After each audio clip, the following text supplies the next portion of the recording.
समाज ने उनकी बीमारी में पैसा लगाए थे। बताओ कोई ने कही हो क्या 10,000 रुपया ले लो रमेश, तुम्हारा बाप बीमार है सो इलाज करा रही हो? कई समाज ने क्या कही कि तुम भूखे हो कि प्यासे हो कि तुम्हारे तक खा भी नहीं है, समाज ने करो उनको सहयोग। बताओ आप। इसके बाद उनने जांगा बेची, जमीन जायदाद बेची, वो बाप को इलाज कराओ, आखिरी उनके पिताजी गुजर गए। पता है तुम्हें कि नहीं है? इसके बाद फिर समाज ने जायज हो गई कि बेटा अब तुम अपने बाप की तेरी करो, ना तो हम तुम्हें समाज से बंद कर दें। जो करो समाज ने करो कि नहीं करो? करो ने 13 करी थी, 3-4 लाख की करी थी। करी थी कि नहीं करी थी? वो बचाव कर्ज में होगा तो उनकी 2 बहनें हैं, उनको ब्याह करने वो पैसा अपना से ले आए। बताओ। पवन कोई है भैया? पवन। हाँ भैया आ जाओ। राम राम भैया। भैया राम राम भैया। आओ बैठो। और भैया कैसी भगत है? बस ठीक है, चले आए, सोचो कि पवन न हो आए। और कैसी हो? बस ठीक है। और घर सब जने ठीक है? हाँ सब ठीक है। और भैया को पानी पिलवाओ।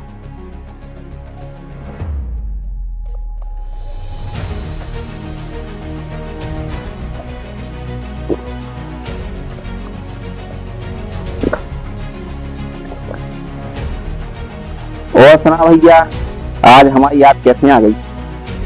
बस चले आए, सोचो कि पवन भैया से मिले आए, काफी समय होगा मिलो नहीं है। चलो बहुत बढ़िया, कम से कम आप मिल भी तो आए। अच्छा काम धंधो कैसा चल रहा भैया? काम धंधो ठीक ठाक चल रहा। अब 6 हाथों से कट गओ और अब बस ठलवाजी चल रही है। जब कटकी कोटे हमारे पानी यानी वैसे भगवान से देखी गए। चलो बहुत बढ़िया। और आप सुनाओ, आपको का होता है? हमारा भी भैया ठीक ही चल रहा है। तो ठलवाजी है अब का है? अरे और मम्मी ठीक ठाक है? मम्मी है तो हाँ भैया, सब दया है भगवान की। कहा भैया पवन, हमने सुनी तुमने संत रामपाल जी महाराज से दीक्षा ले ली। हाँ भाई साहब ले तो ली। कब ले ली? हो गए 2 महीना हो गया भाई साहब। कहा भैया पवन, तुम तो पहले से गुरु बनाए थे और तुमने संत रामपाल जी महाराज से दीक्षा ले ली, तुमने गुरु बदल ला यार, ये तो गलत करो।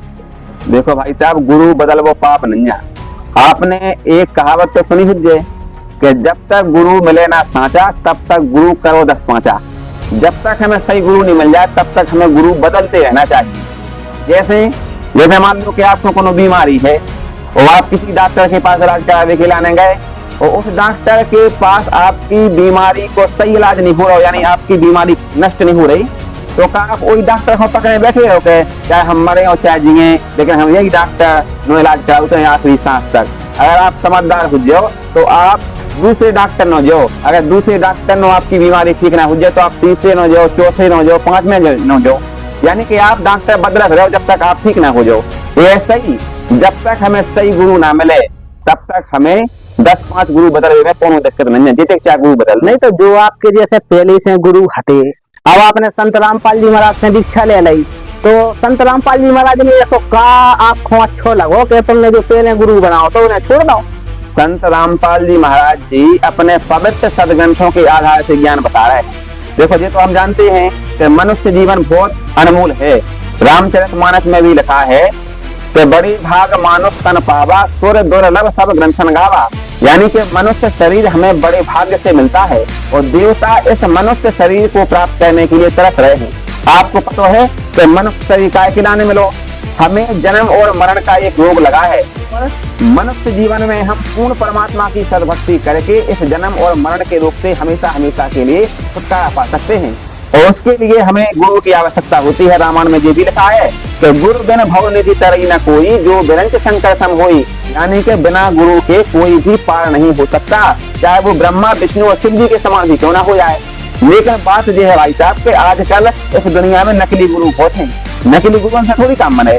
असली गुरु चाहे जो अपने सदग्रंथन के हिसाब से ज्ञान बताए कि भगवान कौन है, कहाँ है, कैसा है, किसने देखा है, और उसको प्राप्त करने की हमारे सदग्रंथों में जो विधि लिखी है वो क्या है, उस हिसाब से अगर हम चलेंगे सदग्रंथों के हिसाब से तो हम भगवान को प्राप्त कर जाएंगे। मनुष्य जीवन का उद्देश्य हमें मिल जाएगा। और अगर अपने हिसाब से चलेंगे तो हमें बिल्कुल भी नहीं मिलेगा। तो आपने जो गुरु बना रखे हैं संत रामपाल जी महाराज से दीक्षा ली, तो ये का सही गुरु है? ये आज वर्तमान में केवल संत रामपाल जी महाराज ही सच्चे सतगुरु हैं और जितने भी जो धर्म गुरु हैं सारे के सारे डुप्लीकेट हैं। जैसे आप क्या बताओ कि मान लो कोई विद्यार्थी है और वो टीचर के पास पढ़ने के लिए स्कूल जाता है और वो टीचर उसके सिलेबस यानी पाठ्यक्रम में जो किताबें हैं उन किताबों वो ना पढ़ा करके अपने हिसाब से ज्ञान बताए। जैसे मान लो 2 एकम 2 और 2 दूनी 4 हो, और कोई शिक्षक कहे कि 2 एकम 2 और 2 दूनी 5, तो बताओ जो सिलेबस के विपरीत पढ़ा रहा वो तो बिल्कुल, तो उस विद्यार्थी को जीवन नाश हो जाए। ये सही, जो गुरु अपने सदग्रंथन में जो ज्ञान लिखो है, अगर उसको ना पढ़ा के अपने हिसाब से मनगढ़ंत कहानी बता रहा है तो वो नकली गुरु है।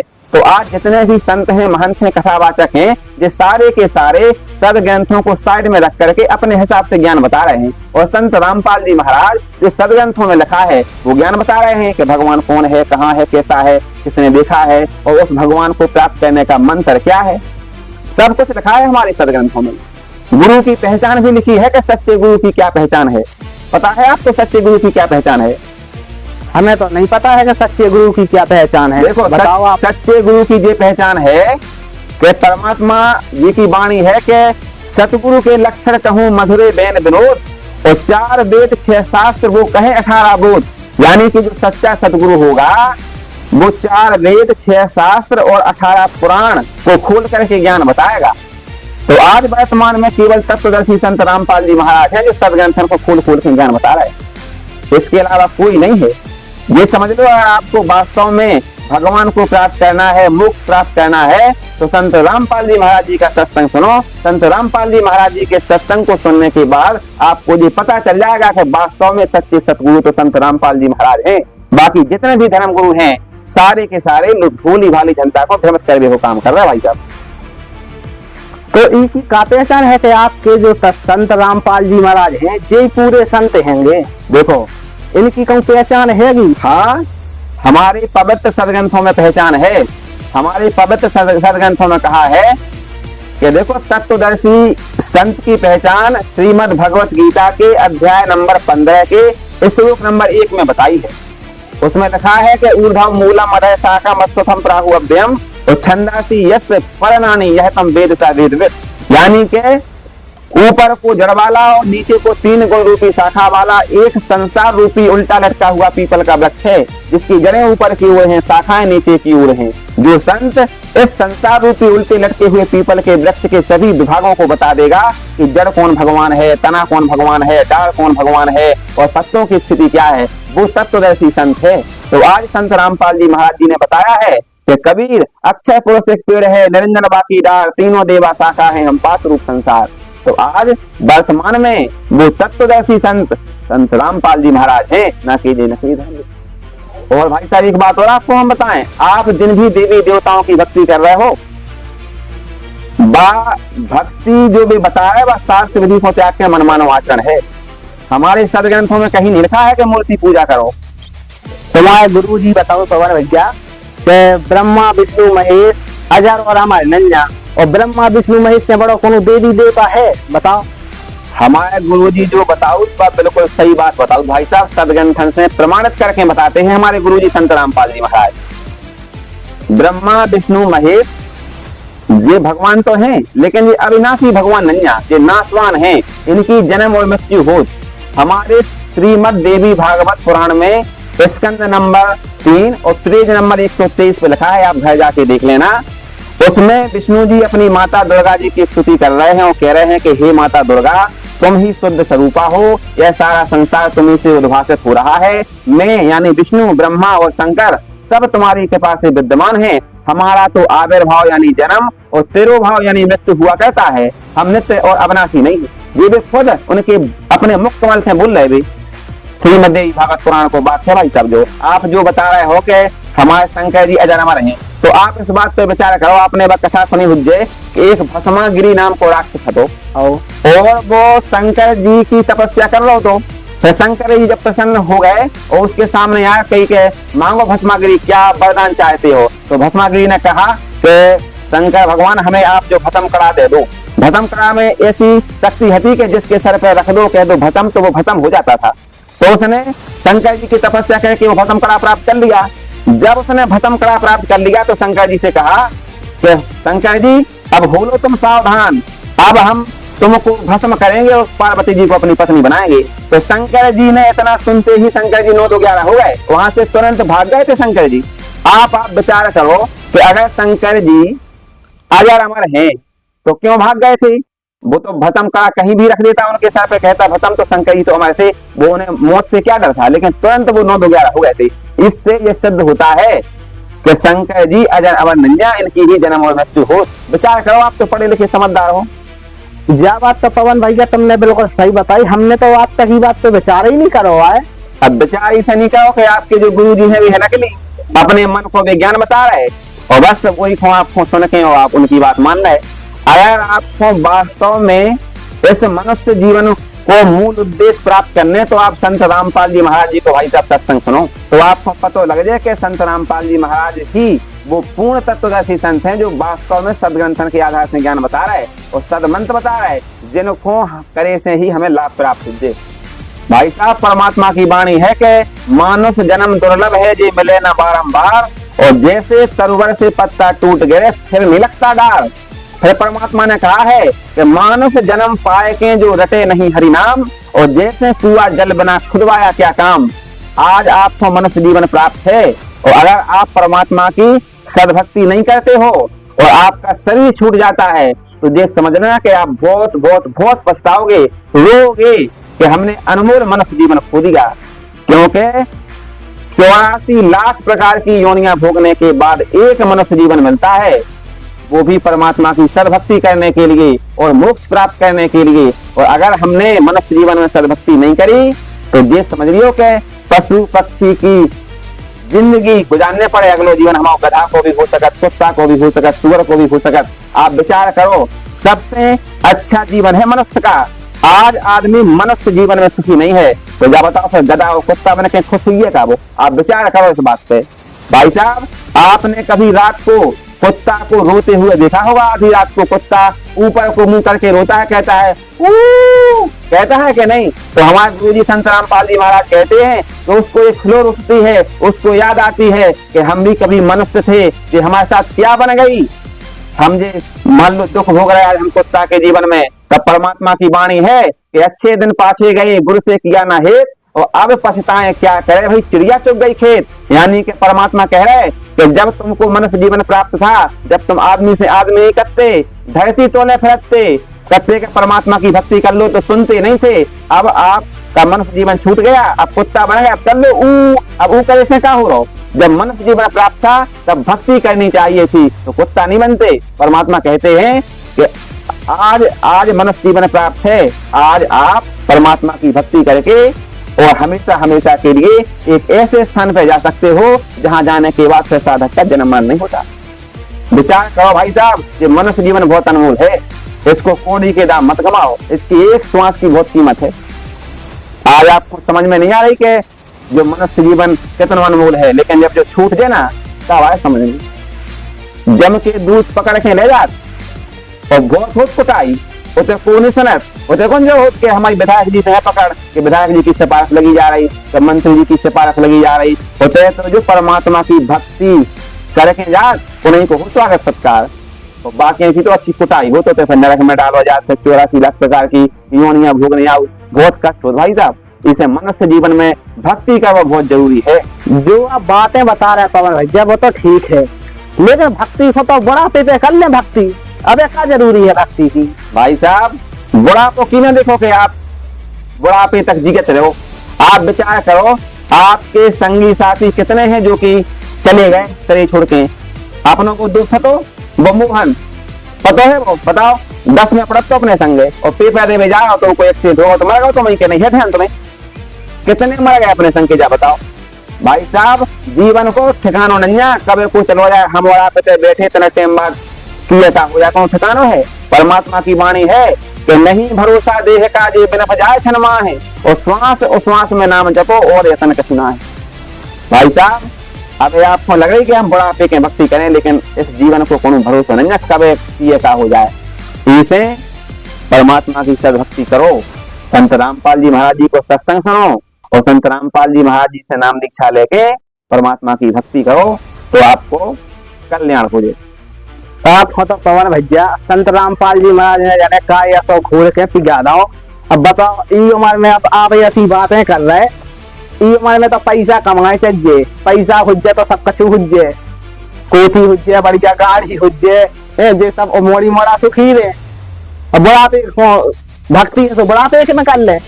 आप जा बताओ कि आप मेहनत करो, मजदूरी करो और पैसा कमा लो और कोठी बंगला बना लो, हम ये बात को मान रहे, बना लो, आप 4 व्हीलर गाड़ी भी ले लो, लेकिन जब आप शरीर छोड़ के चले जाओ, यानी आपकी मृत्यु हो जाए, फिर क्या हो जाए आपको? ब कोठी तहीं रह जाए, ब कार तहीं रह जाए, वो बंगला तहीं रह जाए, मोड़ी मोड़ा तहीं रह जाए, वो बैंक बैलेंस भी तहीं रह जाए। हमारे सुनो तो फिर क्या हो जाए आपको? फिर आप जहाँ आशा तहाँ बासा, वही परमात्मा की वाणी है।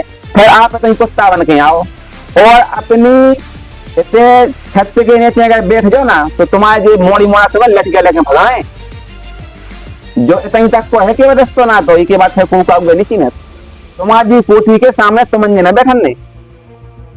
आप विचार करो।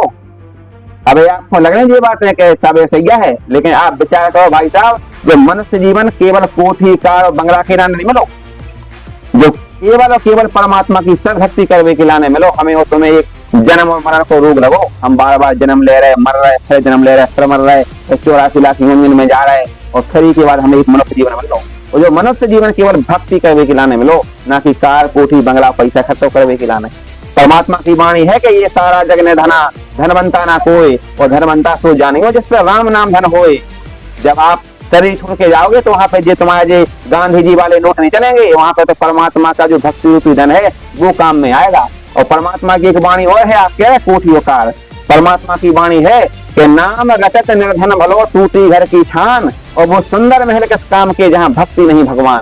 पवन भैया तुम्हारा ज्ञान लगता है 1 नंबर को रहो, और जा भी लगाई भीतर से कि आपके गुरु जी संत रामपाल जी महाराज से अब हाल दीक्षा ले ले, लेकिन हमें जो समझ में नहीं आई कि हमारे घर के काके, जो समाज काके, वे जो के जो पवन तो पागल होगा तो होगा, और तुम हो भाई जा रहे। भाई साहब, भगवान को अगर पाना है तो समाज की तरफ नहीं देखना पड़ता है, या तो समाज को चुन लो या फिर भगवान को चुन लो। और समाज क्या करे, समाज का बताओ आप। जैसे आप जा बताओ कि आज आप समाज के डर से संत रामपाल जी महाराज जी से नाम दीक्षा लेकर सदभक्ति नहीं कर रहे, परिवार के कारण, रिश्तेदार के कारण। परमात्मा ने एक वाणी बोली कि कुल करनी के कारण हंसा गया बिगोए, और तब कुल के कर लेगा जब तू 4 पांव का होए।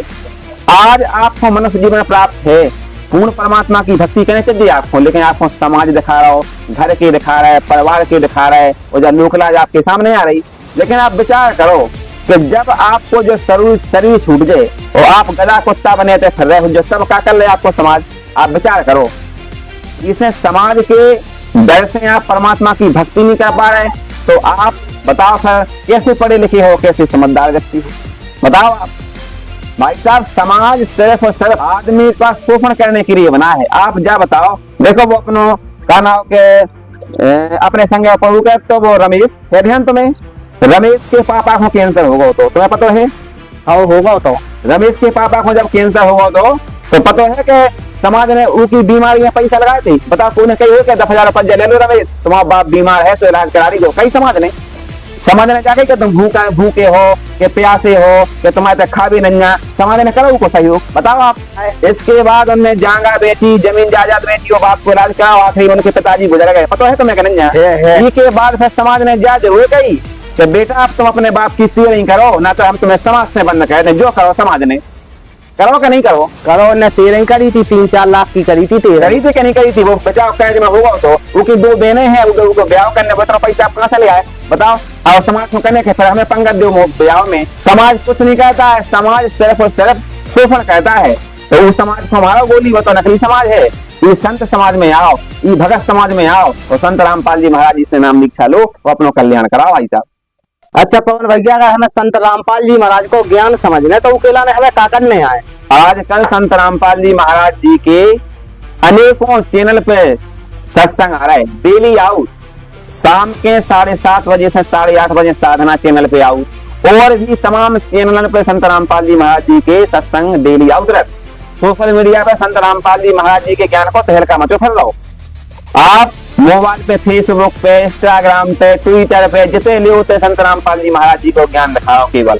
तो आप फोन, बड़ा मोबाइल तो आपके पास है, आप तो यूट्यूब पे संत रामपाल जी महाराज के नाम से सर्च कर लीजिए। संत रामपाल जी महाराज जी के बहुत से सत्संग आपको होते ही मिलते हैं। तो आप संत रामपाल जी महाराज जी के सत्संग को सुनो, इस ज्ञान को समझो, और जब ज्ञान आपको अच्छी तरीका से समझ में आ जाए फिर संत रामपाल जी महाराज जी से दीक्षा लो और अपने परिवार को कल्याण कराओ। तो फिर ठीक है पवन भैया, हम संत रामपाल जी महाराज को सत्संग सुने। ठीक है भैया, आप सुनियो संत रामपाल जी महाराज जी को सत्संग। और भैया देख दे हमारी और तुम्हारी जो बात भाई, अगर आपको कोनो हमारी ऐसी बात कोनो बुरी लगे हो तो किला भैया हम हाथ जोड़ के क्षमा जाओ। अरे यहाँ भैया ऐसी कोनो बात नहीं है, वो तो चर्चा होता ही रहता ही, हमें कोनो बात बुरी नहीं लगी, यार सो अच्छा लगो कि चलो पवन भैया न आए सो एक बात सुन दे तो मिली। ठीक है भैया, फिर मिले अपन होने। ठीक है भैया, ठीक है भैया, राम राम। राम राम भैया राम।